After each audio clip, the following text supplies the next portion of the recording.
Avant de commencer la vidéo, n'hésite surtout pas à t'abonner, merci. Et salut mes petites bulles Disney, j'espère que vous allez bien. Moi ça va super bien et aujourd'hui on se retrouve pour une toute nouvelle vidéo. Donc aujourd'hui on va parler de l'actualité sur le parc Disneyland Paris et notamment justement du Land Avengers Campus qui va voir le jour normalement cet été 2022. Donc aucune date n'a été précisée pour l'instant, donc c'est vachement dommage d'ailleurs. On a vraiment envie d'avoir une date enfin, mais bon. Disney nous a montré déjà quelques images du Futureland, notamment des clichés de Natasha Ravalski, donc la présidente de Disneyland Paris, qui a dévoilé des photos de l'Avengers Campus. On peut voir vraiment que le land sera beaucoup plus vert, donc ils ont planté différents types d'arbres.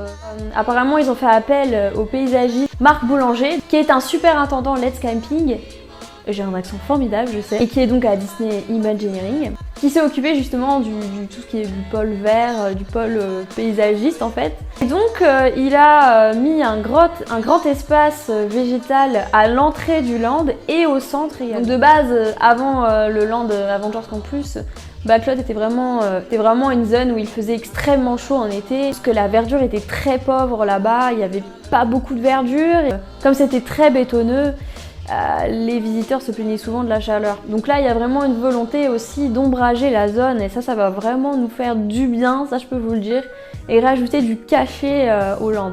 Donc apparemment, il y a plus de 40 espèces différentes qui ont été plantées.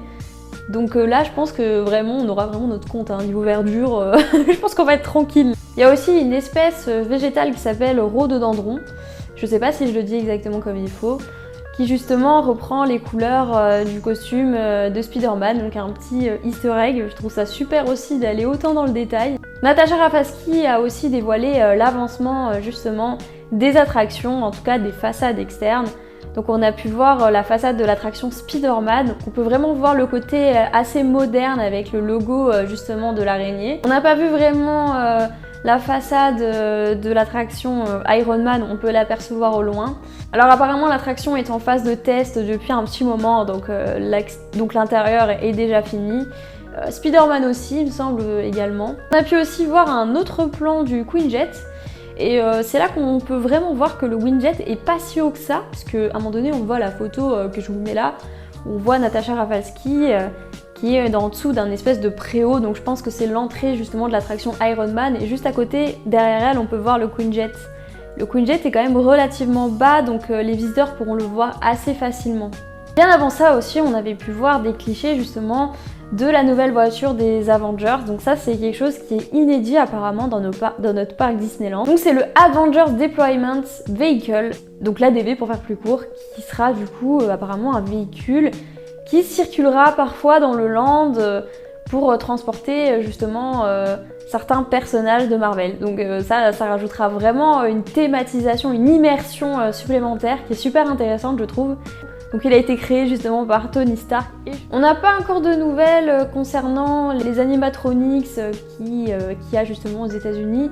Donc ça a un nom, c'est des animatronics ultra réalistes qui réalisent des figures justement dans les airs. Je sais plus comment ça s'appelle, mais on n'a pas de nouvelles, on sait pas vraiment si on aura ou pas en France. En tout cas ce serait génial, parce que ça rajoute vraiment une immersion de malade je trouve. Ça serait vraiment super cool qu'on puisse voir Spider-Man se balader, faire des cascades, ça serait vraiment super stylé. Aussi il y a un restaurant qui a été annoncé, donc ça fait un petit moment déjà, dans le thème justement de Ant-Man. Donc le thème est vraiment assez original puisque en fait la nourriture sera complètement déformée. On aura vraiment par exemple un bretzel énorme, puis après on va avoir un sandwich avec le pain énorme, le steak tout petit, donc c'est vraiment une cuisine assez atypique pour le coup. La décoration aussi a l'air plutôt pas mal, donc je vous laisse regarder par exemple aux États-Unis, la thématisation a l'air incroyable. On aura également aussi une rencontre personnage à la place du garage où se situait Motor Action. Donc là vous pourrez rencontrer vos personnages Marvel.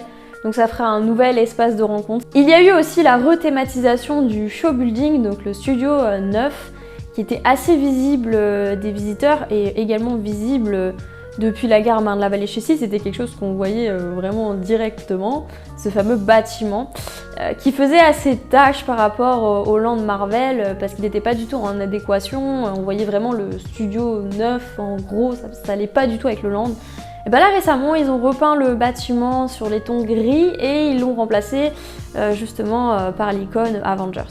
Moi personnellement je suis un petit peu déçue parce que je trouve que l'icône est un peu trop petit, il n'y a pas assez de relief, on voit vraiment qu'on dirait presque que c'est un sticker ce qu'on a posé.